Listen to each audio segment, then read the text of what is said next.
Hello and welcome to turn 9 of GMT's Wing Leader Eagles 4345 Operation Meridian 1 scenario, game by Lee Brimacombe Wood.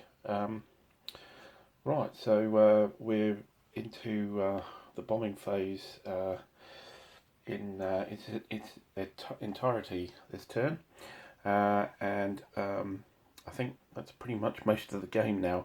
We haven't actually got a lot of squadrons and flights left to play with, and just about everybody's, certainly on the fighter side, has broken and run for home. I've removed all the likely broken. You can see their wing displays over there.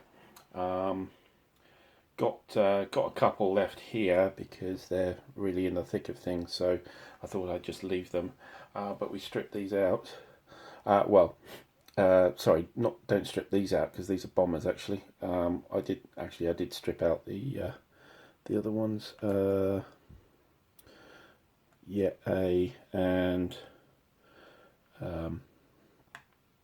what's the other one here? A and F. So we can remove these guys. They've been taken back.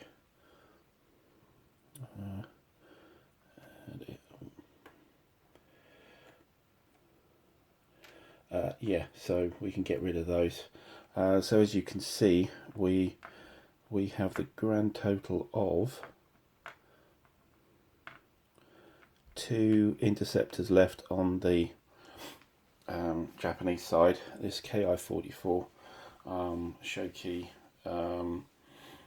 squadron and the Ki-43 Hayabusa flight, and I think they are both disrupted anyway.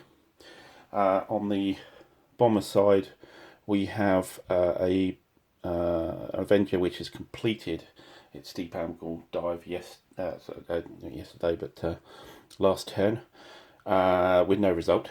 And then we've got 3 left to go through, and we have this Corsair here again is disrupted, and we're also all on ammo depleted for the fighters as well, so they're not likely to hang about very much longer.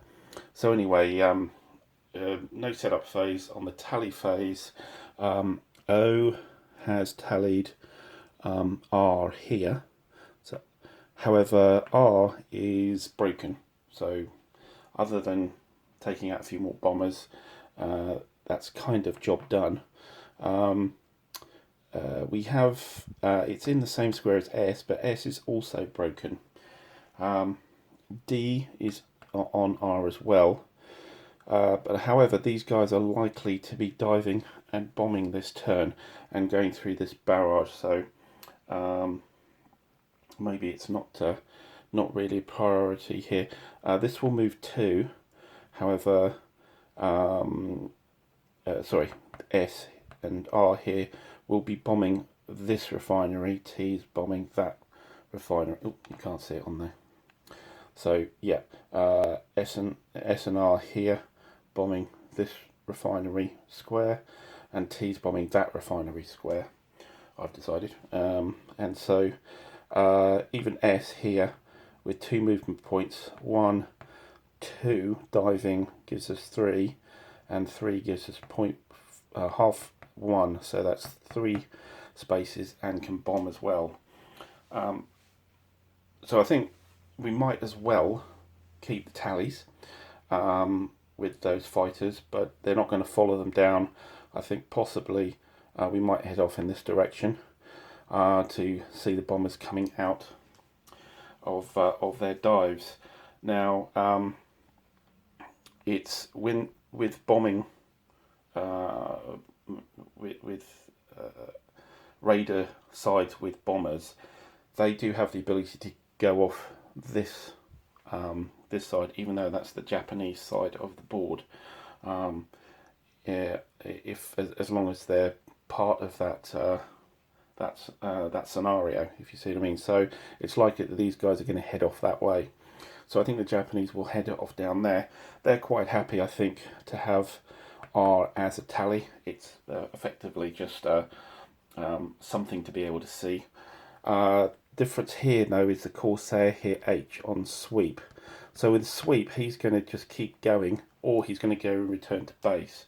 That's really all he's able to do, unless he tallies somebody.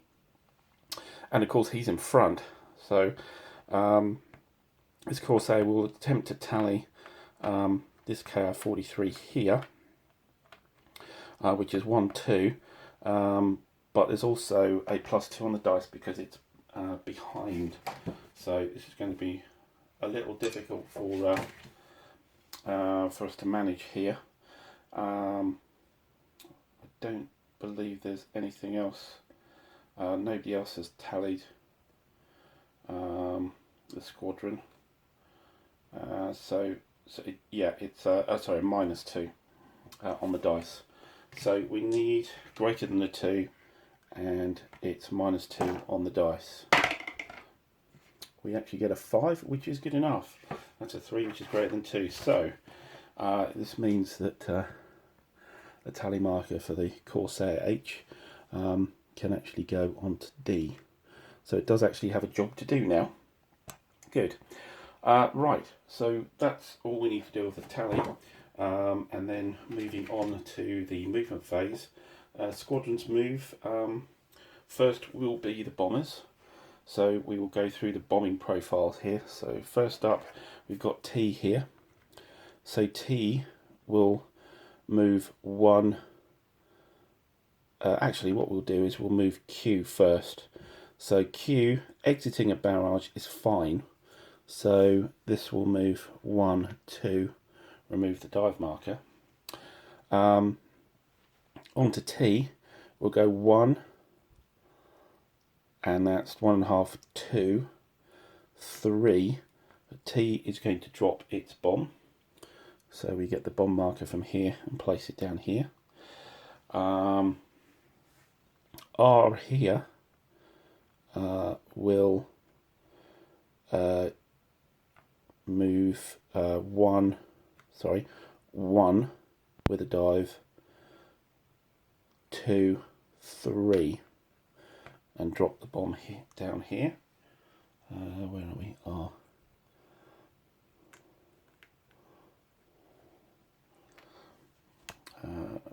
Just can't quite get that into. And finally S here.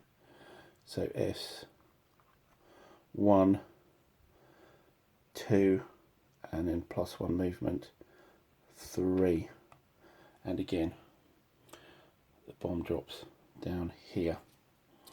Okay, now I've just done those all together, but of course O and D can move with R, so S shouldn't have moved, but I think what we will do is we will go 1, 2, 3, and 4, I think. Yeah, with a dive marker. And O, probably likewise, remove the climb. 1, 2, 3, 4. Again with a dive marker. And again, I've slightly done this out of turn because RH actually gets to move to D, so he will match up with D there with the dive marker as well. And O, 2, 3, 4 with a dive. There we go. That's the movement. So the barrage flak attacks we need to do to T, R, and S. So with T, T went through 3 zones. I think they all did really. 3 barrage zones. So on the bombing profile table here, we're on this column. So the flak unit strength, they're all zeros. And so we start with 0, and then we add for each extra flak unit. So that's +2 on the dice. the target altitude is less than 6, so that's a +1 as well, so it's +3. There's a weather modifier because they were in wispy cloud for one of them, so that's a -1, so +3, +2. The target is performing bomb aiming this turn. Oh, hang on, sorry. Yeah, made a mistake there. So there's two lots of modifiers here, barrage and direct fire, and direct fire only. We don't do these, of course, because it's barrage. So we only deal with these. So it's just the +2 for supporting fire. So 2 dice with a +2. And it's pretty much the same for each of them, so we'll do them in sequence. So T first is a 7, +2 is a 9. That's a bombing -1 marker for him, so that just affected the bomb aim, and that was this bomb here. And for the other two, we roll these as well with +2. So this is R, and yeah, just R. 5, 6, 7, no effect, and S at the back. A 7, that's another -1 bombing marker, which was that one. Okay, so that's our yeah, that's our barrage flak attacks. So we're into the combat phase, and resolve bombing attacks first. Right, so looking at T's bombing here, the refinery. So bombing table as before, which is run on percentages here, and we look at the modifiers here. So altitude modifier, I think we're on 3 to 5. So a -2 with G bomb sight, which is what the Avenger has. So a -2 there. There's no defensive modifier for the refinery. Steep angle gives us a +2, so that's a 0. It was attacked by flak. There is a bombing modifier of -1, so we're on -1 here, and weather modifier again, wispy cloud, so that's -2 on the dice. And this is T. T is neither veteran nor green, and that's it. So a -2 on the dice. So 2 dice with -2. So 10 becomes an 8. If we look at 8, 8 is 25%, which is okay, but 25% of what? Also, we need to note that this was R. R is broken. Broken means that you actually quarter the value. Okay, so we reduce by 25% again. So what's the bomb value here? So we look at the Avenger card. The Avenger card has a bomb value of 13. So the bomb value is 25% of 13, which I think comes out as 3, I think. Yeah, 3. And then we have a quarter of that. So it's just over 3, and a quarter of that will mean just under 1. And so that will round up to 1. So we do have 1 hit. Not very impressive, but we do have 1 hit. So we remove the bombing on the bomb marker. Whoops. And we give ourselves 1 hit on there. Okay, switching across to S and R here. So R, which is the next in line. No bombing negative here. Pretty much the same profile though. But R, yeah, that was T before. It wasn't broken. Yeah, sorry. I switched between R and T. So T there wasn't broken. So he was unharmed. So therefore, that's just 25% of 13. So 25% of 13. So that's just over 3, which becomes 3. So that's not 1 hit, that's actually 3 hits. Let's change that. There we go. Now we're on to R. R is broken. R also is green as well. So the modifiers there, we had the standard -2 for altitude, +2 for steep angle bombing, and we have no bombing negative here, but we do have green, and we do have the weather modifier, so it's still -2. It's actually the same roll, but this will be quartered. This result. Oh, 12, wow. 12 -2 is 10. 10 is a 50% roll. That's a hell of a roll, actually. 50, and it needed a 12. So 50% of 13 is just over 6, but it's a quarter of 6. Quarter of 6 is it's just over 6.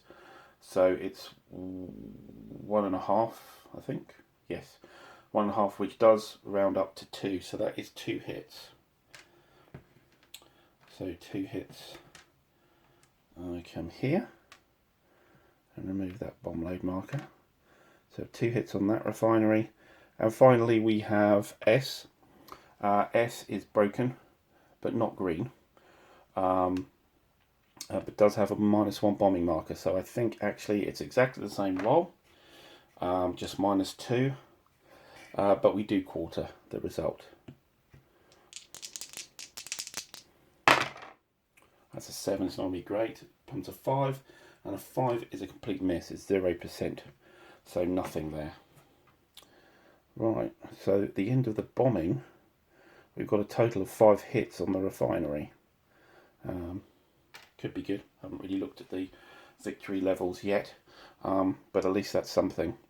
And yeah, although all the bombs have gone, and all we're left with in the combat phase, I believe, is the air combat, which is here between the Corsair and the Ki-43 Hayabusa flight.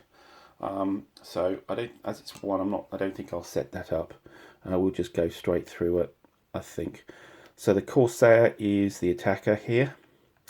It's going to use speed, so which is a 6 going to a 7, and the Hayabusa, which has a 5 for speed, +1 of course, for the dive, so it's a 6. So there's a +1 differential there, and just looking at any other modifiers we need to do here. Neither are veterans or greens. The Hayabusa, of course, is a flight, so -1 there. So that's down to 5. They are both disrupted, so they're both -1. So it's a 6 to a 4. And I think that's it. Yeah. So 6 to 4 is +2, -2. +2 for the British. Attacker dice rolls here. I don't think there's anything here. No. And for the defender, again, not sure there's anything here. No. We could have the defender evading though, but he might need to have had a tally to do that. Let me check.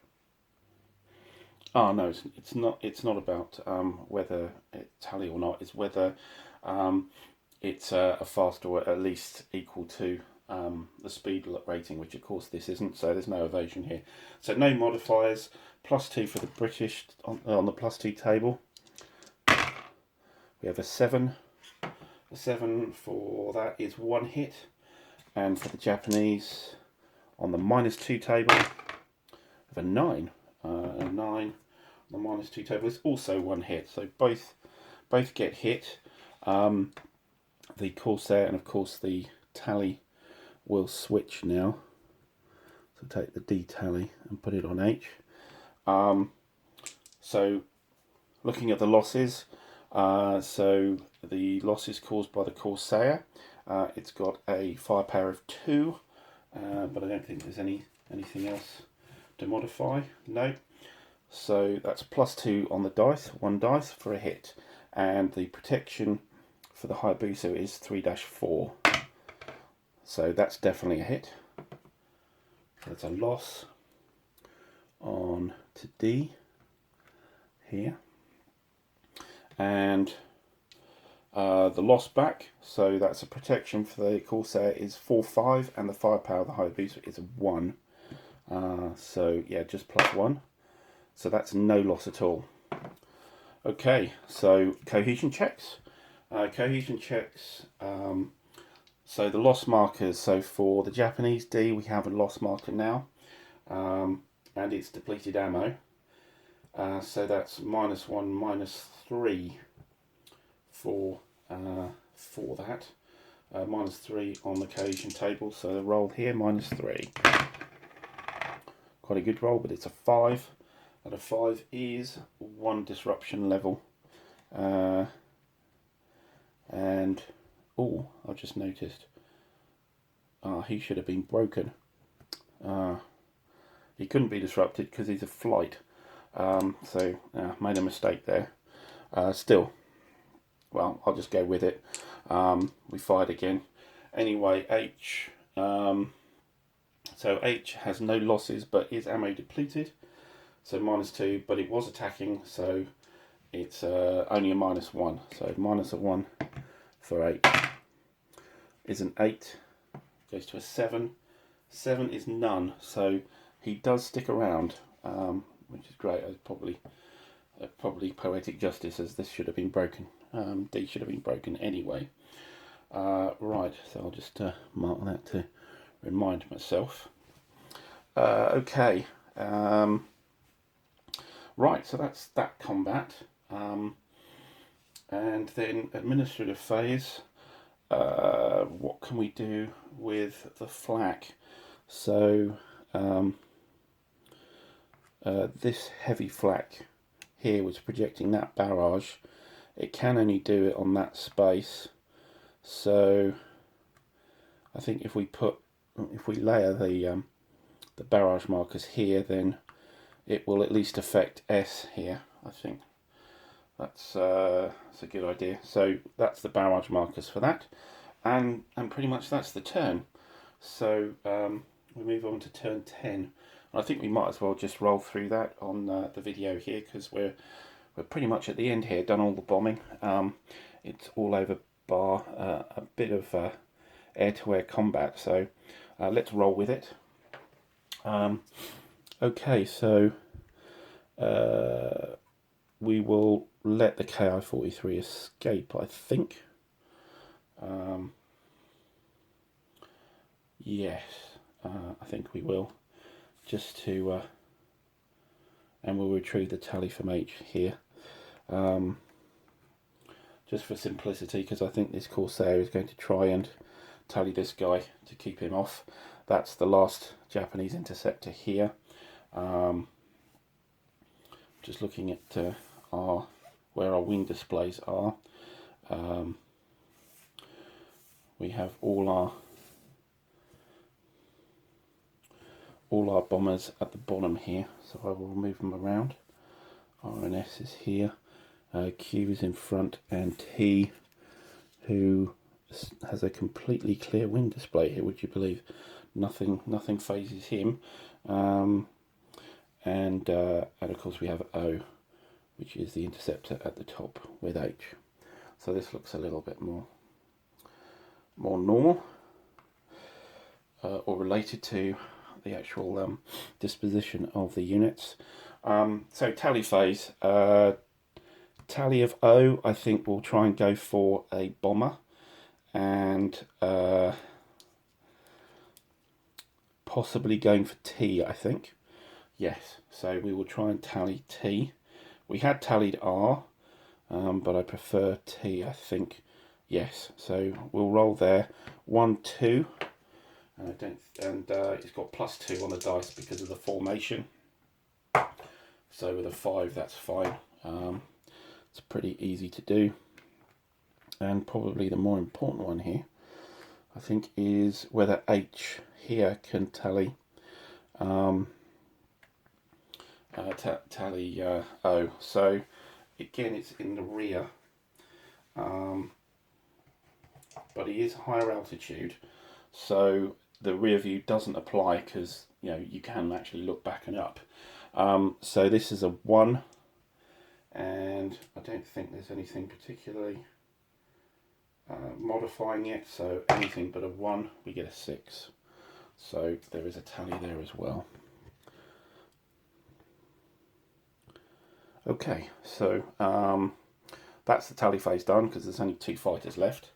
And movement. Bombers first, of course. Q, who's untallied by anybody, moves on. T moves, and T, of course, is tallied by O, and so therefore the Shoki squadron here comes flying down 1,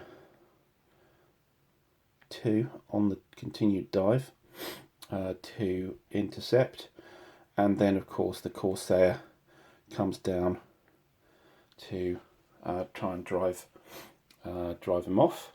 R moves 1, 2, and S unfortunately gets a lot of flak, 1, 2. S will get the barrage fire here. He isn't actually on a bombing profile anymore, so it's a straight flak roll at the end, in the combat phase actually, because it's not barrage is at the end of movement. But direct no, it is still a barrage, isn't it? Yeah, these are still barrages. So it's a barrage on the flak table. That is +2 for the contributing supporting fire of there's 3 flak units there, so +2, and that's all. So 2 dice with a +2, 6, 7, 8. That's no effect on the flak table here, so just missing, and that's pretty much the flak for the turn, and we're left with the combat phase. And the combat phase, we just have our little skirmish here. So we have O diving on Avenger T and Corsair H following down. Okay, so it's the British are the defenders because there's a bomber, but we'll use the Corsair as the contributing unit. The KR-44, the Shoki, we'll use speed of 6 +1, 7 for speed, and I think, is there any other modifiers? No, it's a squadron, so I think that's all. Is disrupted, yes. So 7 goes down to 6, and yeah, that's all. However, H is likewise, it's got a disrupt as well, so it's 6 versus 6, so it's a 0 roll for each. The attacker, I'm wondering on the movement whether, yeah, because he's got 3 movement, we could move 1, 2, spend an extra movement point, 3, and then dive this way, 4. The reason why I'm doing that is there you could get the out of the sun bonus. I think he'll do that. So the attack modifier, it will be a bounce, so it's a +1 on the dice, and then a -1 for the Japanese. Yeah, I think that's right. So we'll do that. I'm just wondering if the defender can evade. it's the same speed as the Corsair. However, it's been bounced, so it cannot evade. So +1, -1, and they're both on the 0 column. So on the British side, that's 0 column +1, and 11. Good roll. +1 is 12. On the 0 column, that's actually 3 hits, 3 losses. Well, 3 hits. We have to roll the losses. And so the Japanese are on same table, -1. That's a 9 going to an 8. And an 8 on 0 is 1 loss. Okay. So looking at rolling the losses. On the British side, we've got to roll 3 times. It's a 4 to 5 defence. No, it's a 4 defence for the Shoki. And we have +2 for the firepower modifier. So we'll do 2 rolls and then another one. So I've got 2 dice. So +2. 4 + 2 is 6. 3 + 2 is 5. Both of those are hits. And that's another hit. So that's 3 hits onto that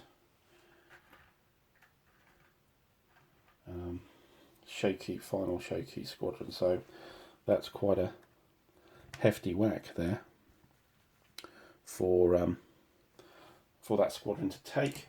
And the 1 hit coming back. So should we do it on the bomber or should we do it on the Corsair? I think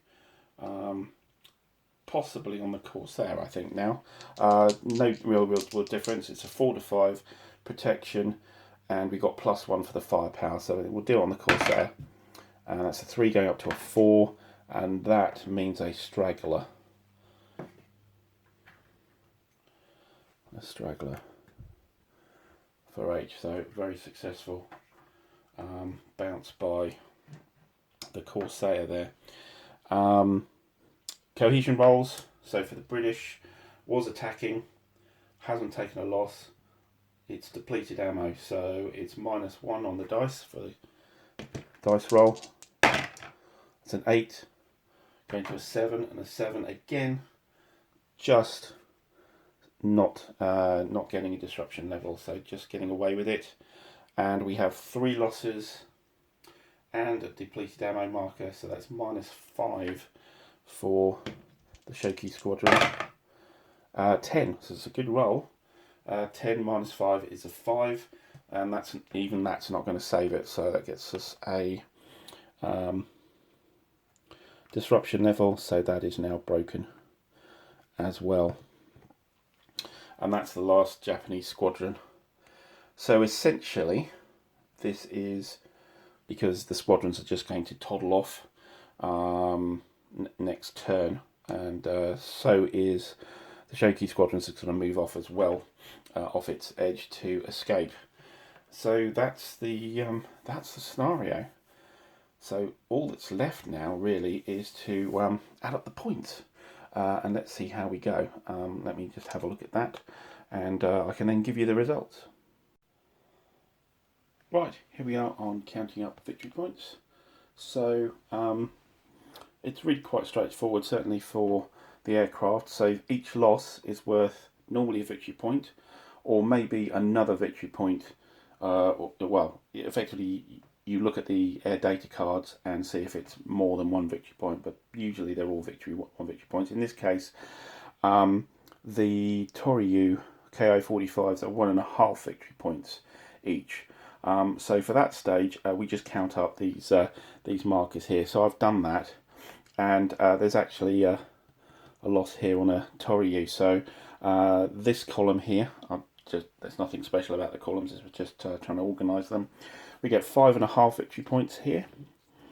This is to the British. 7 victory points here and 4 here. On the British side, counting up the losses here, we get 7 and then 1 for this column. Stragglers don't count. So we have a total of 8 here for the Japanese, for the losses they inflicted. And also we've got our refineries, of course. So if we zoom in here, So the bombing damage is all dependent on this value here, which is 6 for the fighting here. That's the damage value. So you want to get multiples or of that value. So we had 2 hits here and 3 hits here. Now looking at the table, again it's on multiples. Neither of those meet 6. So there is 1 victory point for just getting hits. And then the next highest level is getting half the hits on the refinery, which is what this 3 is. The VP level is actually written on the counter, so it's 12 VPs. If I got 6 hits on that refinery, that would have nested 12 VPs. As we got 3, that gives us half, which is 6 VPs. So 1 for here and 6 for here. What that means is the total for the British here is 23.5 points, as opposed to 8. Now if we take one from the other, we get 15.5. And as a final thing, we'll just look at the Operation Meridian 1 scenario and say what are the victory conditions here. So 15.5 points, and surprisingly 15.5 points is a Japanese victory, just. So even though there was a hell of a lot of losses there, I think mainly the issue was the bombers didn't do as well as they could. They had they had that big bomb value of 13, but there was not many hits scored as part of that because of the broken nature of a couple of the squadrons, and green didn't help as well, and maybe not great rolls. So and of course that flak didn't help as well. So a successful defence by the Japanese, even though it looked like the British were running away with it. So that's the scenario there. So I did promise that I was going to do Operation Meridian 2 as well. Again, I've gone into my kind of thoughtful mode, as I've done previously when I've said I'm going to do certain things. Looking at Operation Meridian 2, it's kind of a replay with slightly different aircraft characteristics, and the Japanese are I think a lot closer to the British as they come on the board. So I'm going to think about that and see if I do Operation Meridian 2. I might do it, but it might end up looking pretty much like this scenario with maybe a slightly different outcome. But anyway, that's the Operation Meridian 1 scenario. Hope you've been able to follow, and I made a few mistakes, but tried to correct a few as well. And hopefully I've just about got it right. And it's been quite wild and woolly with lots of slash diving attacks onto bombers from interceptors, and then the escorts following down and having a go at the interceptors, and quite a lot of stuff happening. But anyway, that's the end of that scenario. So thanks for watching if you got this far, and I hope to see you on the next video. Bye for now.